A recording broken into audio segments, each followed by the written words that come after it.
Hi, I'm Crystal King. I'm the social media professor for HubSpot Academy, and today you're gonna learn all about vlogging from our special guest, Amy Landino. But before we get going, make sure you give us a like and a subscribe so that you know whenever HubSpot Academy has new videos. Let's talk about vlogging. Vlogging is really at the heart of what has brought most of the YouTube influencers to their fame. I asked Amy Landino, who literally wrote the book on vlogging, what it is and how businesses should think about vlogs. Businesses should think about vlogging similarly to how they would think about video as a whole. What we're really looking at is video blogging. If you would put some sort of valuable content in a blog, you can do it in a video as well. So instead of deciding that vlogging is this like little vertical of the world that you can't touch because of the prestige of your brand, think about it instead as how can we just present value? That's it. That's all we're doing. What would be interesting to our target audience that we can share with them in video form, and how can we present it to them in the state of where they are right now? What matters to them right now?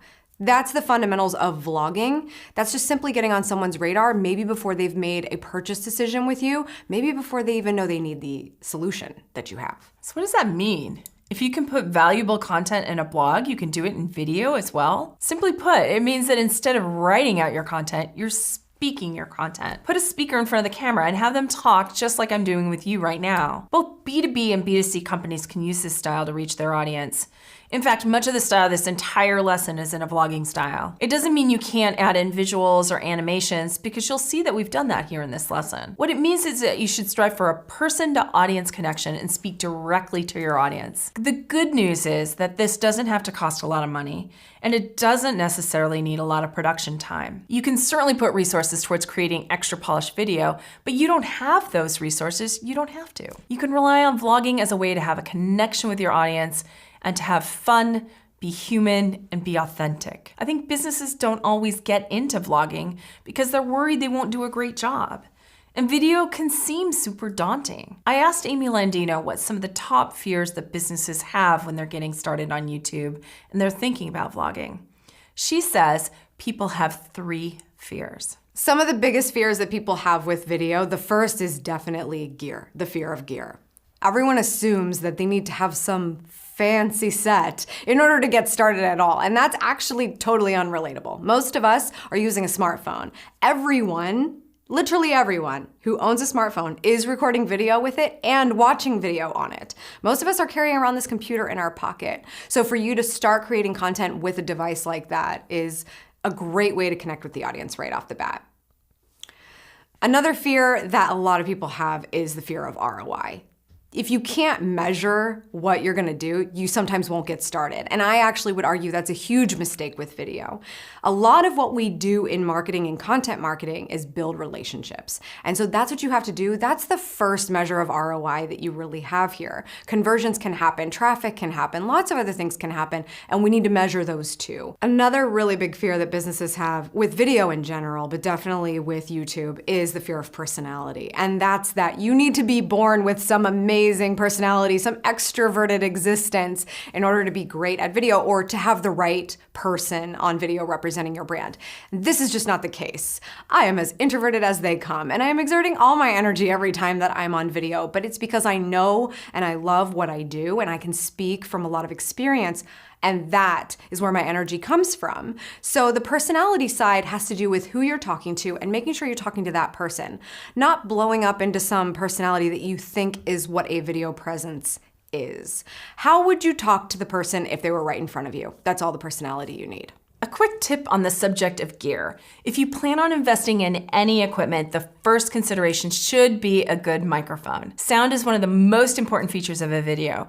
If you don't have good sound, people tune out. Amy has a formula that she talks about in her book, Vlog Like a Boss, that she calls the authority video formula. I asked her to walk us through it. So the most important piece is opening a video. If you're gonna keep attention, you've gotta have it right off the bat. And one of the first things I talk about is subject first. The subject of your video should be the first thing you see when you press play. That's usually a person, it might even be like a product or the result of a tutorial. Whatever it is, have it at the beginning of the video. You want to give the audience faith that they have clicked into this experience and they're gonna get what they asked for based on the title. Another thing I talk about is sort of contextual branding. You don't have to go into an elevator pitch. You should treat every viewer like they're loyal, but it'd be good to have maybe your logo on the t-shirt or a lower third with your name on it so it doesn't get too weird, like who is this person and what is this company? You can have it built into the experience without disrupting the content. On average, you have 8 seconds on YouTube for somebody to decide whether or not they're gonna stay or leave. So with that being at stake, you can't spend a lot of time on elevator pitches and things that don't matter to them based on the title of the video. So get into the content quickly. You need to be really generous with the content, but you also wanna stay focused. Whatever the title is, that's what it is. If you think it could be a 4-part series, let it be a 4-part series. Great, you have 4 pieces of content instead of 1. Better for you to win them over in the first 5 minutes of a 4-part series than to have a 20-minute, 25-minute video rambling on and they don't get through all of it. And you never get your call to action, which is probably gonna come closer to the end. Very key for ending a video is allocating the time for the close. A lot of us will just kind of throw in like, oh, I hope you liked this. Make sure you subscribe and come back and like the video. Be really focused and intentional about how much time you're gonna give that close at the end and what is the most relevant thing that somebody can do next based on the experience they just had with you. That should be your call to action. 1 or 2 things, maybe. Maybe it's download this PDF that's gonna give you something you can walk away with that we just talked about, and follow us on Instagram. It's up to you what those things are, but be intentional about it in a set period of time. So now you have the formula, but it's still really important to keep in mind when developing a vlog that you need a clear narrative for your video. What's the story you're trying to tell? You also need to make the story relevant to your buyer. And in doing so, think about how you can tell the story in a way that satisfies one of the 3 things that viewers usually want: to be entertained, to be informed, or to feel connected. Then, when it's all said and done, you need to consider engagement. How are you going to interact with those viewers? Engagement is both an exciting and scary thing on YouTube, but we need it. Period. End of story. So likes and comments are important, but maybe you didn't even know dislikes are a positive thing. If you are invoking emotion on YouTube and somebody decides to leave a thumbs up or a thumbs down, there is engagement. There is activity on that video. That's a positive.